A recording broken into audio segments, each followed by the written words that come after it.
Pequeno Príncipe, capítulo 26. Ao lado do poço havia a ruína de uma velha parede de pedra. Assim que voltei de meu trabalho, na noite seguinte, notei de longe o Pequeno Príncipe sentado no alto com as pernas soltas. E eu o ouvi falando. "Então você não se lembra?", dizia ele. "Não é bem aqui." Uma outra voz lhe respondeu sem dúvida, pois ele replicou: Sim, é hoje mesmo, mas o lugar não é aqui." Continuei minha caminhada até a parede. Eu não via nem ouvia ninguém. No entanto, o Pequeno Príncipe replicou de novo: "É claro, você verá onde começa meu caminho de areia. É só me esperar. Estarei lá esta noite." Eu estava a 20 metros da parede e continuava não vendo nada. O Pequeno Príncipe disse ainda após um silêncio: "Você tem bom veneno? Tem certeza de que não vai me fazer sofrer por muito tempo?" Parei com o coração apertado, sem entender nada ainda. "Agora vá embora", disse ele. "Quero descer." Então, eu mesmo baixei os olhos para o pé do muro e dei um salto. Ela estava lá, na direção do Pequeno Príncipe. Uma dessas serpentes amarelas que nos matam em questão de segundos. Revirando o bolso para sacar meu revólver, aumentei o passo, mas, com o barulho que fiz, a serpente se deixou correr tranquilamente pela areia como um jato d'água que se esgota. E sem se apressar muito, insinuou-se entre as pedras com um leve som metálico. Cheguei até a parede justo a tempo de receber nos braços meu príncipezinho pálido como a neve. "Que história é essa? Agora você fala com serpentes?" Eu tinha desfeito seu eterno cachecol dourado, molhei suas têmporas e o fiz beber. E então não ousava perguntar mais nada. Ele me olhou com gravidade e me abraçou o pescoço. Senti seu coração bater como o de um pássaro que morre quando atingido por um tiro de espingarda. Ele me disse: "Estou feliz que tenha encontrado o que faltava na sua máquina. Você vai poder voltar para casa." "Como você sabe?" "Eu estava indo justamente lhe anunciar que, contrariando qualquer expectativa, eu tinha conseguido concluir meu trabalho." Ele não respondeu à minha pergunta, mas acrescentou: "Hoje eu também vou voltar para casa." Depois, melancólico: "É bem mais longe, é bem mais difícil." Eu sentia mesmo que se passava alguma coisa extraordinária. Apertei nos braços como uma criancinha. E, no entanto, parecia-me que ele caía verticalmente num abismo, sem que eu pudesse fazer algo para detê-lo. Ele tinha um olhar sério, perdido, muito longe. "Já tenho o seu carneiro e a caixa para o carneiro. E tenho a focinheira." E ele sorriu com tristeza. Esperei por algum tempo. Sentia que ele se esquentava pouco a pouco. "Homenzinho, você ficou com medo." Ele sentiu medo, claro, mas riu docemente. "Vou ter muito mais medo esta noite." De novo gelei com o sentimento do irreparável e percebi que não suportava a ideia de nunca mais ouvir esse riso. Era para mim como uma fonte no deserto. "Homenzinho, quero ouvir você rir de novo." Mas ele me disse: "Nesta noite vai fazer 1 ano. Minha estrela ficará bem em cima do lugar em que eu caí no ano passado."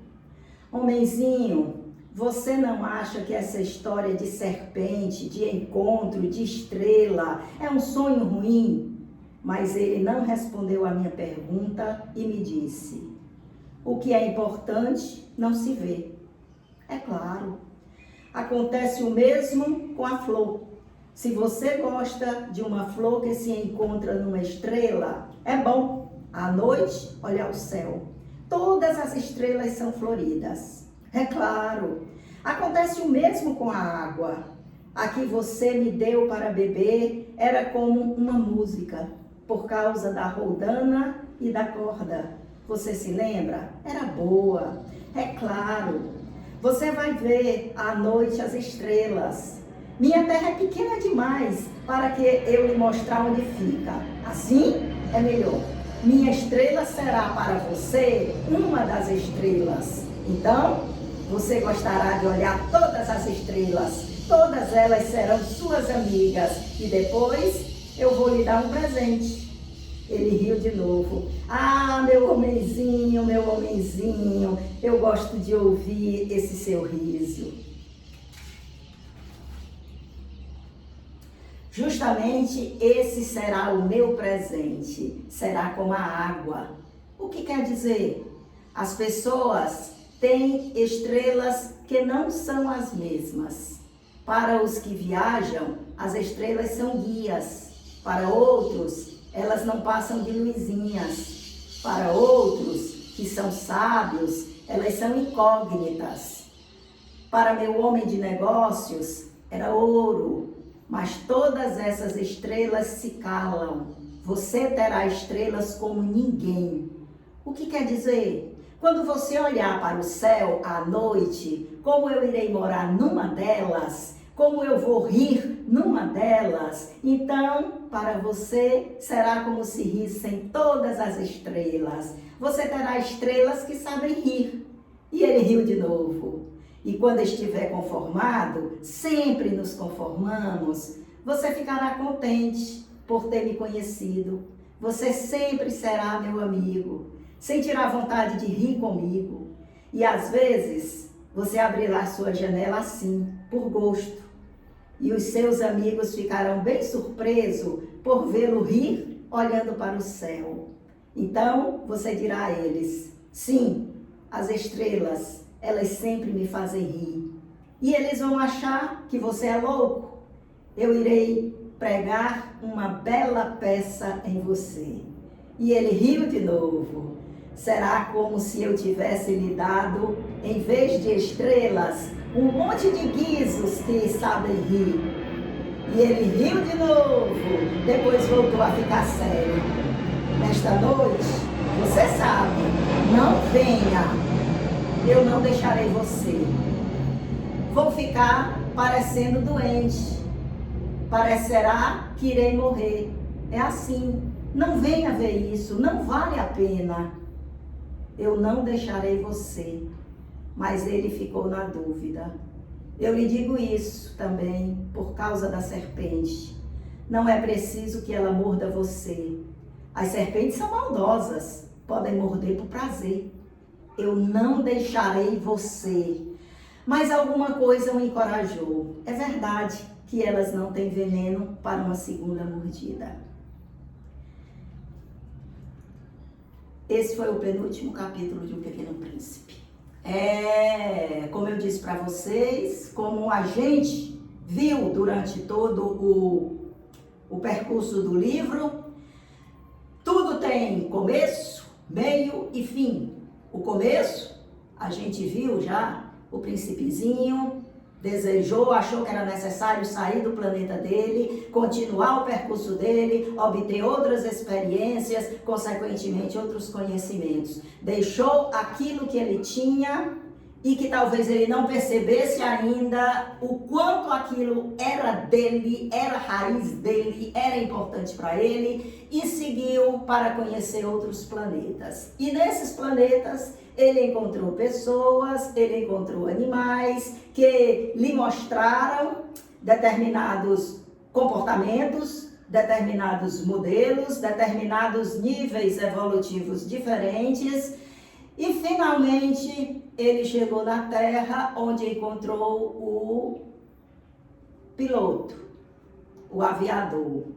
O aviador tinha parado ali por um percurso da estrada dele, da experiência dele, e ao descobrir aquele príncipezinho ali, ele foi aos poucos resgatando a interioridade dele, resgatando aquela criança, aquele toque de sensibilidade que ele possuía desde criancinha, tanto é que ele já fazia aqueles desenhos criativos e que depois adormeceu. Ele foi seguir mesmo uma carreira técnica, ele foi sobreviver, ele foi interagir na sociedade, até que uma pane no avião dele fez com que ele parasse ali, encontrasse aquele príncipezinho e resgatasse tudo aquilo que havia dentro dele, mas já estava adormecido. Mas tudo tem um começo, tem um meio e tem um fim.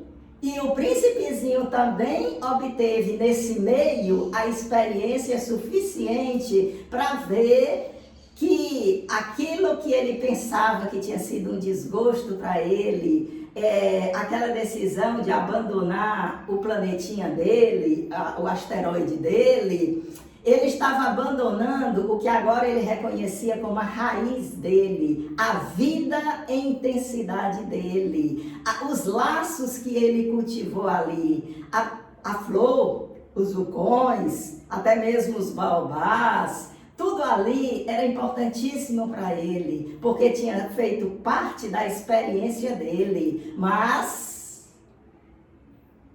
tudo tem começo, meio e fim, e chegar a hora dele terminar a tarefa dele, porque nós temos o fim também, nós temos um tempo de vida para a gente. O encontro dele com o aviador foi muito bom, mas eles não podiam ficar daquele jeito. O aviador tinha que voltar, o aviador ia morrer, o aviador, se ficasse ali sem água, não conseguiria sobreviver. O príncipezinho havia ficado ali, mas havia também ficado subentendido uma promessa de que ele teria um tempo ali, que ele disse que era de um ano, mas depois ele teria que sair dali. O aviador precisava voltar para a vida prática dele e cada um ia carregando suas experiências, iam partindo para outra etapa, possivelmente, outra etapa terrestre ou outra etapa metafísica, quem sabe? E o príncipezinho combinou com a serpente, que quando o conheceu, disse que se ele precisasse um dia retornar, ela o ajudaria. Agora era chegado o momento, ele estava com medo, é bem verdade, mas precisava enfrentar, porque não tinha mais condição dele ficar ali. E através da serpente, através daquele veneno que foi inoculado, os dois, muito sofridos, mas também muito amadurecidos, entenderam o movimento da vida, entenderam que esse círculo que um dia começa, outro dia vai se fechar, e havia chegado o momento do ciclo do príncipezinho se fechar. Foi triste, mas era o que tinha para acontecer, porque ninguém está livre das leis da existência, das leis da natureza. Nessa noite, eu não vi pegar a estrada. Ele escapou sem ruído. Quando consegui encontrá-lo, ele caminhava decidido, com um passo rápido. Ele apenas me disse: "Ah, você está aí?" E ele me tomou pela mão, mas ele se preocupou ainda. "Você não fez bem, você irá sofrer. Eu vou ficar parecendo morto e não será verdade." Eu fiquei calado. "Você entende, é muito longe, não posso carregar esse corpo, é muito pesado." Eu não disse nada. será como uma velha casca abandonada. Não são tristes as velhas cascas. Eu fiquei calado. Ele perdeu um pouco da coragem, mas fez ainda um esforço. Vai ser bom, você sabe.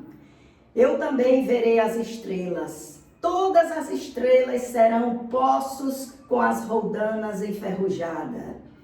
Todas as estrelas me darão o que beber. Eu fiquei calado. Será tão divertido. Você terá 500 milhões de guizos, eu terei 500 milhões de fontes. E ele se calou também, porque estava chorando. É aqui. Deixe-me andar. E ele se sentou, pois estava com medo. Ele disse ainda, sabe, a minha flor, eu sou responsável por ela. E ela é tão frágil, tão ingênua, ela tem 4 espinhos de nada para proteger contra o mundo.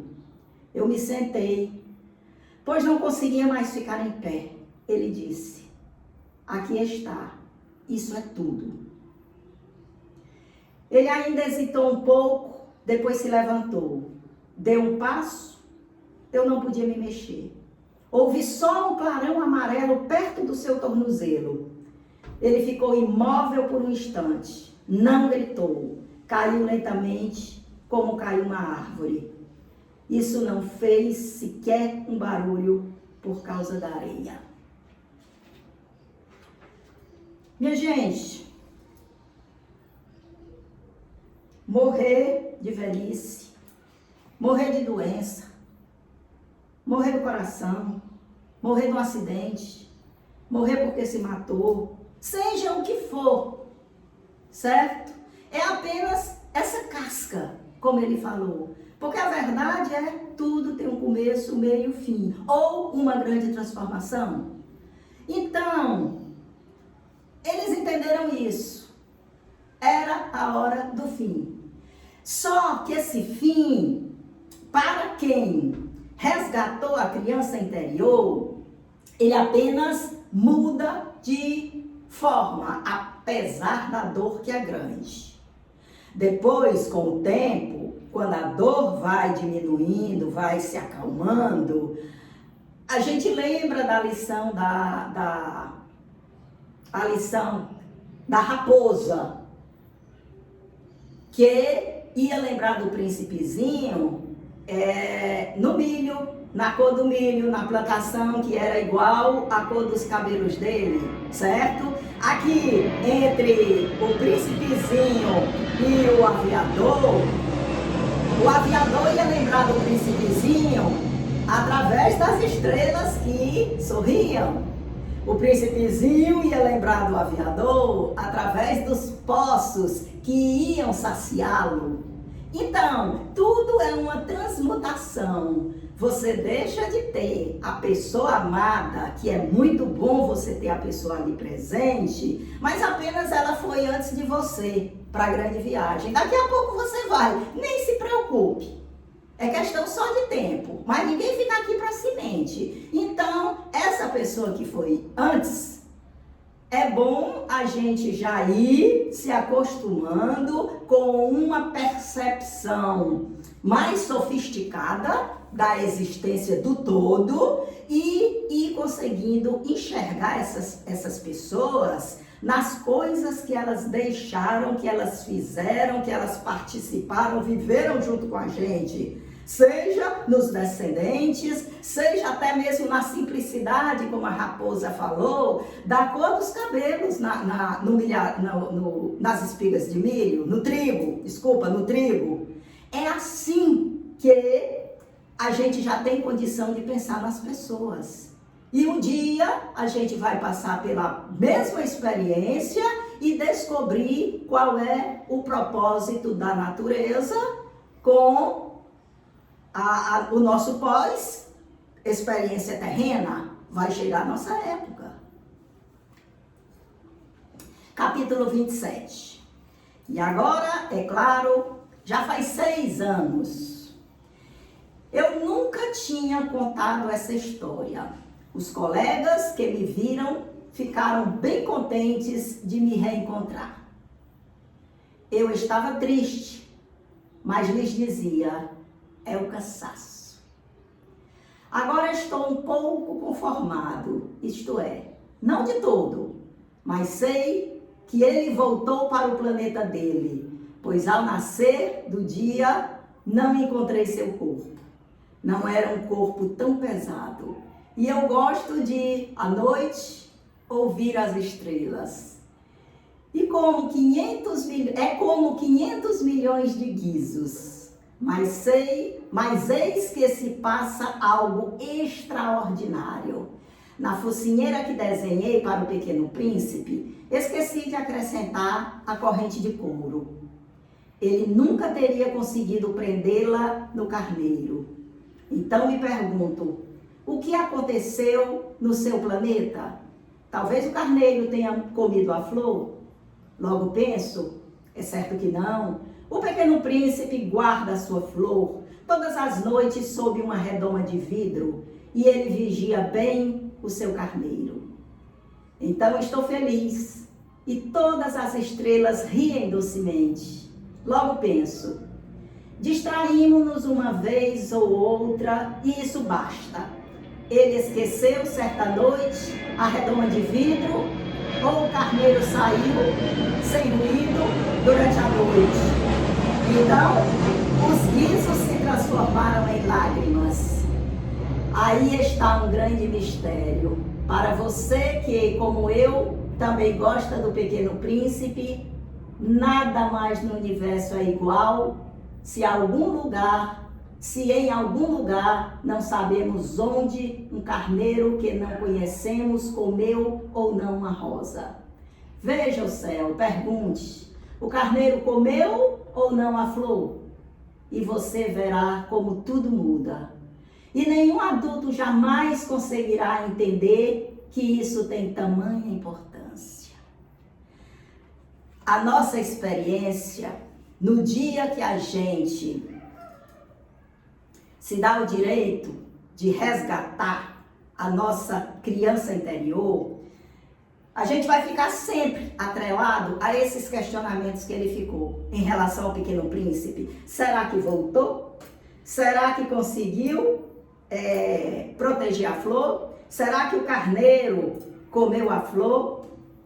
Será isso? Será aquilo? Nós vivemos nessa constante interrogação sobre a razão da nossa existência, sobre para onde vamos, sobre o que acontecerá, sobre se reencontraremos ou não os nossos entes queridos que se foram antes de nós.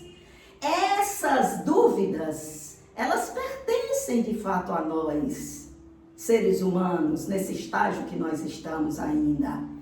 Mas o milagre, o fantástico, não reside aí. O fantástico reside na nossa capacidade de resgatar aquilo que ficou adormecido e que hoje a gente consegue dar vida, retomar a vida, aquilo que ficou aparentemente lá no passado. Ele volta repaginado, ele volta numa visão mais alimentada, numa visão mais ampla, mas ele volta com a mesma força que ele tinha antes.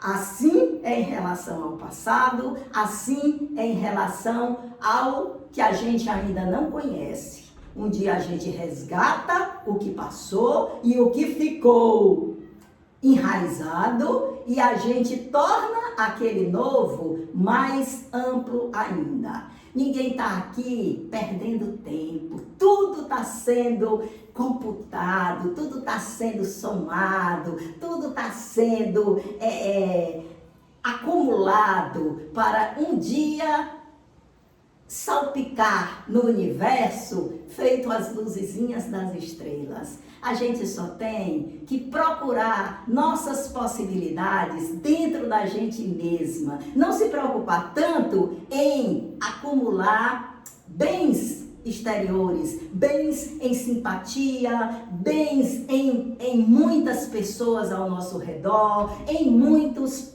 em muitos passos a serem dados, em muitas roupas a serem vestidas, em muitos modismos a serem consumidos. Vamos procurar a riqueza que a gente tem dentro da gente, porque a gente, dessa forma, a gente vai estar adquirindo um tesouro que vai levar com a gente para sempre, porque tudo que pesa fica.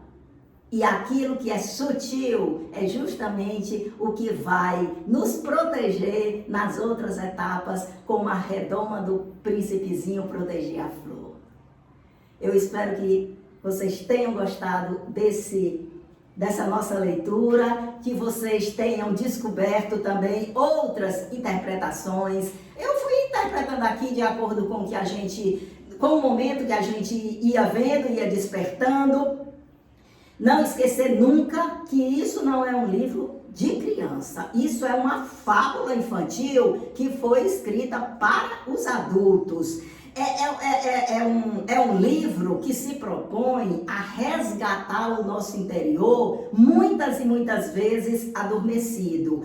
Aqui ele disse nesses diálogos com os bichinhos, nesses diálogos com as pessoas, e enquanto os grandes filósofos já diziam isso lá na Grécia Antiga, na sabedoria deles, conhece-te a ti mesmo. Ou seja, busca-te, percebe-te, acompanha-te durante a vida toda. É preciso sair sempre, seja durante um dia, seja durante uma vida toda. É preciso sair, e esse sair é uma metáfora, porque só saindo a gente entende e só entendendo a gente retorna. Isso é usado num sentido muito amplo. Então, o último conselho que eu daria é: qualquer livro que a gente for ler, não vamos ler apenas no sentido intelectual. Ah, esse livro está sendo bem falado. Vixe, esse livro está vendendo tanto. Vixe, esse livro foi baseado no filme X. Olha esse livro. Olha esse livro aqui como é bonito. Olha a encadernação dele. Ele é bom, viu? Dizem que é bom. A crítica falou que é sensacional. Não vamos ler nesse sentido intelectual. Ou, numa primeira leitura, faça no sentido intelectual, mas a leitura mais importante é aquela que é feita com o coração.